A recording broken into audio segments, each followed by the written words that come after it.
ఓం శ్రీ మాత్రే నమః. ఛానల్కి స్వాగతమండి. ఈ వీడియోలో మనం ధనస్సు రాశి వారి గురించి తెలుసుకోబోతున్నాం. ఈ రాశి వారికి పరీక్షా కాలం ముగిసిపోయింది. ఇదే ఆఖరి రోజు. మీ పరీక్షా కాలం పూర్తి కావటం వల్ల మీరు మీ జీవితంలో అనేక రకాల శుభ ఫలితాలను చూస్తారు.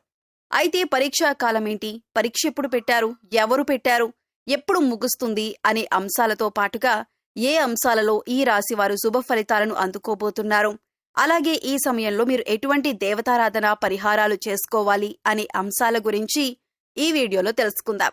కానీ అంతకంటే ముందుగా మీరు కనుక మన ఛానల్ని ఇప్పటి వరకు సబ్స్క్రైబ్ చేసుకోకపోతే సబ్స్క్రైబ్ చేసుకొని పక్కనే ఉన్న బెల్ ఐకాన్ నొక్కి ఆల్ సెలెక్ట్ చేసుకుంటే మేము ఇలాంటి వీడియోస్ అప్లోడ్ చేయగానే ముందుగా మీకు నోటిఫికేషన్ వస్తుంది. అలాగే ఈ వీడియోని ఎక్కడా కూడా స్కిప్ చేయకుండా చివరి వరకు చూస్తేనే మేమేం చెబుతున్నామో మీకు పూర్తిగా అర్థమవుతుంది.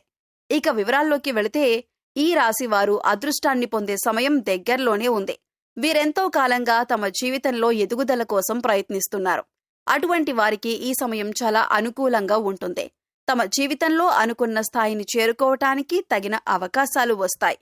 లక్ష్మీదేవి వీరి వెంట అడుగు పెట్టబోతుంది. ఆర్థిక పరంగా మీరు ఊహించిన మార్పులు వీరి జీవితంలో జరగబోతున్నాయి. ఈ సమయంలో చేసే ప్రతి పనిలో ఈ రాశి వారికి విజయం లభిస్తుంది. ఏ పని చేసినా సరే ఖచ్చితంగా మంచి ఫలితం అనేది వస్తుంది. వీరు చేసే వ్యాపారాలు బాగా అభివృద్ధి చెందుతాయి. వ్యాపార విస్తరణ కోసం చేసే ఆలోచనలన్నీ ఫలిస్తాయి. అలాగే ఈ సమయంలో వీరు చేసే పనులకు ఎవరైనా ఆటంకాలు కలిగించినట్లయితే వారికి ఖచ్చితంగా బుద్ధి చెబుతారు. వ్యాపారంలో ఎదురయ్యే శత్రువులను ధైర్యంగా ఎదుర్కొని వారికి తగిన విధంగా గుణపాఠాన్ని నేర్పిస్తారు. పోటీతత్వాన్ని పెంచి వ్యాపారాన్ని అభివృద్ధి చేసుకుంటారు. మీరు చేసే ఉద్యోగంలో కూడా బయటికి కనిపించని శత్రువులు ఎక్కువగా ఉంటారు.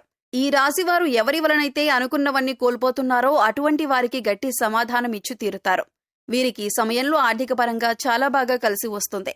వ్యాపారాన్ని ప్రారంభించాలని లేదా గృహాన్ని కొనుగోలు చేయాలని బ్యాంక్ లోన్ కోసం ప్రయత్నిస్తున్నట్లయితే ఈ సమయంలో అనుకూలమైన ఫలితాలను పొందుతారు. గతంలో అనుకున్న సమయానికి బ్యాంక్ లోన్ పొందకపోవటం వలన మానసిక ప్రశాంతత లోపించింది. కానీ ఈ సమయంలో అనుకున్న సమయానికి మీరు ఊహించిన దానికంటే ఎక్కువ మొత్తంలో బ్యాంక్ లోన్ లభించే అవకాశాలు కనిపిస్తున్నాయి. లక్ష్మీదేవి ఈ రాశివారి ఇంట్లో అడుగు పెట్టబోతుంది. గతంలో ఉన్న రుణ సమస్యలన్నింటినీ ఈ సమయంలో తీరుస్తారు. స్థిరాస్తులు కొనుగోలు చేయాలి అని అనుకుంటున్నట్లయితే ఈ సమయంలో పొదుపు చేసిన డబ్బులతో స్థిరాస్తులను కొనుగోలు చేస్తారు. ఈ సమయంలో వాహనాలు కొనుగోలు చేసే అవకాశాలు కూడా కనిపిస్తున్నాయి. వాహనాన్ని కొనుగోలు చేయటం వల్ల వీరి జీవితంలో ఒక మార్పు జరుగుతుంది. వాహనం కొనుగోలు చేసిన తర్వాత కొన్నాళ్లు జాగ్రత్తగా ఉండటం మంచిది. డ్రైవింగ్ విషయంలో ఈ రాశివారు జాగ్రత్త వహించటం మంచిదే. సెల్ ఫోన్ మాట్లాడుతూ డ్రైవింగ్ చేయటం, నిర్లక్ష్యంగా డ్రైవింగ్ చేయటం వంటివి చేయకుండా ఉండటం మంచిదే. విదేశాలలో వ్యాపారాలు చేయాలి, ఉద్యోగం చేయాలి అని అనుకుంటున్న వారు ఎవరైతే ఉన్నారో అటువంటి వారికి ఈ సమయం చాలా అనుకూలంగా ఉంటుంది. విదేశాలలో చదవాలి అనుకునేవారు ఈ సమయంలో రాసిన ప్రవేశ పరీక్షల్లో మంచి ఫలితాలను పొంది అనుకున్న కళాశాలల్లో సీటు పొందుతారు. విదేశాలలో ఉద్యోగం కోసం ప్రయత్నం చేస్తున్న వారికి ఈ సమయంలో మంచి సక్సెస్ రాబోతుంది.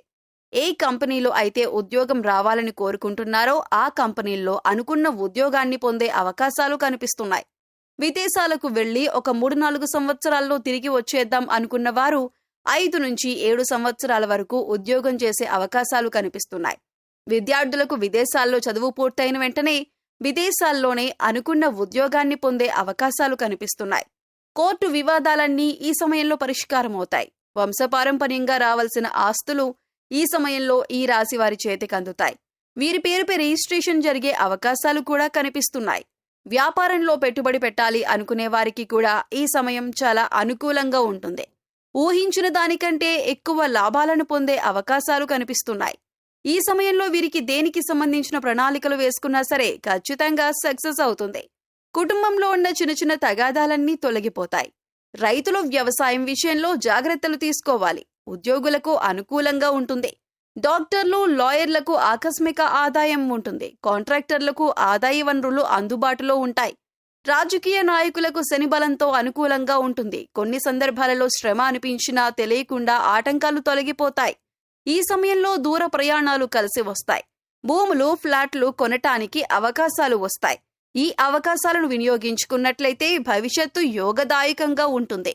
విద్యార్థులకు ఈ సమయం అనుకూలంగా ఉంటుంది. వెండి, బంగారం, కాపర్, స్టీల్, సిమెంట్ రంగాల్లో ఉన్నవారు మంచి లాభాలను గడిస్తారు.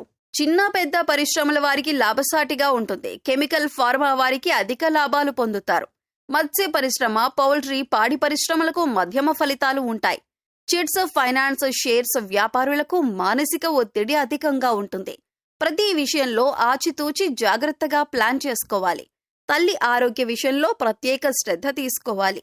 రాజీ పడటం వలన నష్టపోగలరు. తొందరపాటు నిర్ణయాలు మంచిది కాదు అనే విషయాన్ని ఈ రాశివారు గ్రహించుకోవాలి. ఎంతో జాగ్రత్తగా ఉంటే తప్ప ఇబ్బందుల నుంచి బయటపడలేరు. ఏ విధంగా ఆలోచించినా సరే లాభ నష్టాలు బ్యాలెన్స్గా ఉంటాయి. సమాజంలో చాలా యాక్టివ్గా ఉంటారు. స్త్రీలను అమ్మ అని సంబోధించాలి. నాలుకను అదుపులో పెట్టుకోవాలి. టెన్షన్గా మాట్లాడొద్దు. చాలా విషయాల్లో సమస్యకు అప్పటికప్పుడే పరిష్కారం కావాలంటారు. ఇది వీలు పడదనే విషయాన్ని ఈ రాశివారు గ్రహించాలి. సినిమా వారికి సామాన్యంగా ఉంటుంది. టీవీ ఆర్టిస్టులకు కొంతవరకు అనుకూలంగా ఉంటుంది. కానీ ప్రారంభించిన ప్రాజెక్టులు అనుకూలంగానే కొనసాగుతాయి. ఈ సమయంలో రాజకీయ నాయకులకి అనుకూలంగా ఉంటుంది. పదవీ యోగం పొందే అవకాశాలు కనిపిస్తున్నాయి. పెద్ద పెద్ద రాజకీయ నాయకుల యొక్క సహకారం లభిస్తుంది. మీ వంతు ప్రచారం చేయటానికి కూడా వెనకాడరు. దీనికి కారణం మీకు వారికి ఉన్న స్నేహ సంబంధమని చెప్పొచ్చు.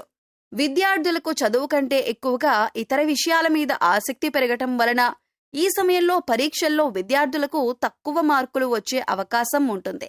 శని గోచారం అనుకూలంగా ఉండటం వలన వీరు తమ తప్పులు తెలుసుకుని సరిదిద్దుకోగలుగుతారు. అయితే కొన్నిసార్లు అహంకారంతో ప్రవర్తించటం వలన పెద్దవారి ఆగ్రహానికి గురయ్యే అవకాశం ఉంటుంది. ముఖ్యంగా పరీక్షల విషయంలో నిర్లక్ష్య ధోరణి అధికంగా ఉంటుంది. తమ తప్పులు తెలుసుకున్న తర్వాత విద్యార్థులకు చదువుపై ఆసక్తి పెరగటమే కాకుండా పట్టుదల కూడా పెరుగుతుంది. వారి పట్టుదలతో అనుకూలంగా కష్టపడటం వలన వారు అనుకున్న ఫలితాన్ని సాధించగలుగుతారు. సంతానపరంగా చూసుకున్నట్లయితే అనుకూల ఫలితాలు పొందుతారు. ముఖ్యంగా సంతానపరంగా శుభవార్తలు వింటారు. అయితే ఈ సమయంలో వీరు వారి సంతానం విషయంలో కేవలం చదువుకే ప్రాధాన్యతనివ్వకుండా వారి మానసిక ఆరోగ్యానికి కూడా ప్రాధాన్యత ఇవ్వవలసి ఉంటుంది. ప్రస్తుతం పరీక్షాకాలం నుంచి బయటపడతారు. శివయ్య అనుగ్రహాన్ని పొందబోతున్నారు. ఇప్పటిదాకా మీరు పడిన కష్టాలకు ఫుల్ స్టాప్ పెట్టబోతున్నారు. ఆ కష్టాల నుంచి శివయ్య అనుగ్రహంతో మీరు బయటపడతారు. మానసికంగా ఎంతో దృఢంగా ఉంటారు. ఇప్పటిదాకా మీకు ఎదురైన కష్టాలన్నింటినీ శివయ్య అనుగ్రహంతో ఎదుర్కొన్నారు. ఇకపై మీకు తిరుగులేదు. మీరు చేపట్టిన ప్రతి పని కూడా పూర్తి చేస్తారు. ఈ సమయంలో వీరు మరిన్ని శుభ ఫలితాలు పొందటం కోసం చేయవలసిన దేవతారాధన చూసుకున్నట్లయితే ఆదివార నియమాలు పాటించి ఆదిత్య హృదయ పారాయణం చెయ్యాలి. సూర్య అష్టోత్తరం, సూర్యనారాయణ దండకం చదివితే అనారోగ్య సమస్యలు దరిచేరవు. ప్రతిరోజు 12 సార్లు సూర్య నమస్కారాలు చేయాలి. ఉన్నత స్థితికి చేరుకునే అవకాశాలు వస్తాయి. సరస్వతీదేవి జపం లేదంటే పూజలు చేయటం వల్ల ఈ రాశివారు విశేషమైన అదృష్టాన్ని పొందుతారు. విద్యలో బాగా రాణిస్తారు. వీరు వినాయకుణ్ణి ఆరాధించటం వలన ప్రారంభించిన పనుల్లో వచ్చిన ఆటంకాలన్నీ తొలగిపోయి మంచి విజయాన్ని సాధిస్తారు. దక్షిణామూర్తిని ఆరాధించటం వలన విశేషమైన జ్ఞానాన్ని పొందుతారు. శుక్రవారం రోజు దుర్గాదేవి ఆరాధన చేయటం వలన చేసే ప్రతి పనిలోనూ ఖచ్చితంగా విజయాన్ని పొందుతారు. ఈ సమయంలో వీరు మరింత పురోభివృద్ధిని సాధించడానికి చేయవలసిన పరిహారాలు చూసుకున్నట్లయితే నవగ్రహ ప్రదక్షిణలు చెయ్యాలి. ప్రతిరోజు ఈ రాశివారు వీలైనన్నిసార్లు లక్ష్మీ స్తోత్రాన్ని పారాయణం చేసుకోవాలి. ఇంటిపైన పక్షులకు ఆహార ధాన్యాలను, మంచినీటిని అందించాలి. ఇంటికి ముందుగా జంతువులు వచ్చినట్లయితే వాటికి తాగటానికి నీళ్లను ఏర్పాటు చేయాలి. ఈ విధంగా చేయటం వలన ఈ రాశివారికి ఉండే దోషకర్మలన్నీ తొలగిపోతాయి. గోమాతకు నల్ల బెల్లం, క్యారెట్స్, ఉడకబెట్టిన ఉలవలు తినిపించటం వలన సకల దేవతల అనుగ్రహం కలుగుతుంది. కుక్కలకు రొట్టెలను పెట్టడం వలన వీరికి మంచి ఫలితాలు కలుగుతాయి. శనివారం రోజు పేదవారికి అన్నదానం చేయటం వలన శనిగ్రహ దోషాలన్నీ తొలగిపోయి ప్రారంభించిన పనులు వేగవంతంగా పూర్తవటమే కాకుండా ఘనమైన విజయాన్ని పొందుతారు. సో చూశారు కదండి, ఈ రాశివారి జీవితంలో పరీక్ష కాలం పూర్తయ్యాక వీరు ఎటువంటి ఫలితాలు పొందుతారు అనే అంశాలతో పాటుగా మీరు చేయవలసిన దేవతారాధన, అలాగే పాటించవలసిన పరిహారాల గురించి ఈ వీడియోలో వివరంగా తెలుసుకున్నాం కదా. ఈ వీడియో మీకు నచ్చినట్లయితే లైక్ చేయండి. మీ ఫ్రెండ్స్ అండ్ ఫ్యామిలీ మెంబర్స్లో ఎవరైనా ధనుస్సు రాశి వారు ఉంటే వారితో ఈ వీడియోని షేర్ చేసుకోండి. అలాగే ఇప్పటి వరకు మీరు గనక మన ఛానల్ని సబ్స్క్రైబ్ చేసుకోకపోయినట్లయితే సబ్స్క్రైబ్ చేసుకొని పక్కనే ఉన్న బెల్ ఐకాన్ నొక్కి ఆల్ సెలెక్ట్ చేసుకుంటే మేమిలాంటి వీడియోస్ అప్లోడ్ చేయగానే ముందుగా మీకు నోటిఫికేషన్ వస్తుంది. మరో చక్కటి వీడియోతో మళ్ళీ కలుసుకుందామండి. ఓం శ్రీమాత్రే నమః.